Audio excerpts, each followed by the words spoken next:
Nadhim Zahawi, as Vaccines Minister, spearheaded Britain's highly successful COVID vaccine rollout ahead of most of the world. Now, questions over his finances have undone him.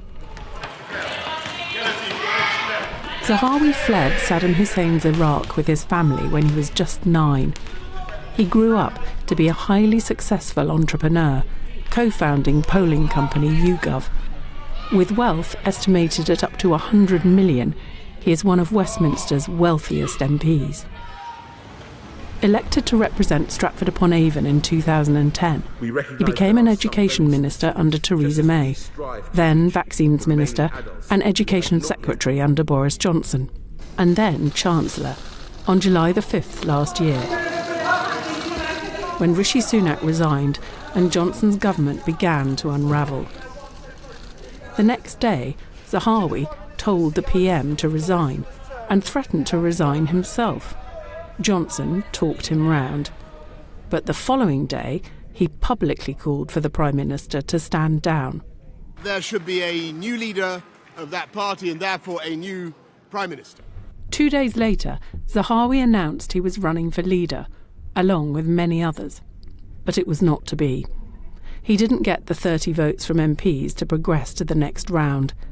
And stories about his financial affairs were already swirling. So I was clearly being smeared. I was being told that the Serious Fraud Office, that the National Crime Agency, the HMRC are looking into me. He remained as Chancellor till Truss took over in September. Under her, he was Chancellor of the Duchy of Lancaster.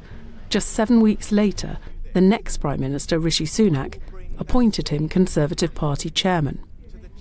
Sunak pledged, "This government will have integrity, professionalism and accountability at every level." In January, it emerged that while Chancellor, Zahawi had settled a dispute with HMRC over his tax affairs, thought to run to just under 5 million, including a penalty. It concerned unpaid capital gains tax linked to shares held in YouGov. Sunak's words were thrown back at him. The clamour increased. Zahawi, for now at least, has been banished to the backbenches. Katherine Forster, GB News.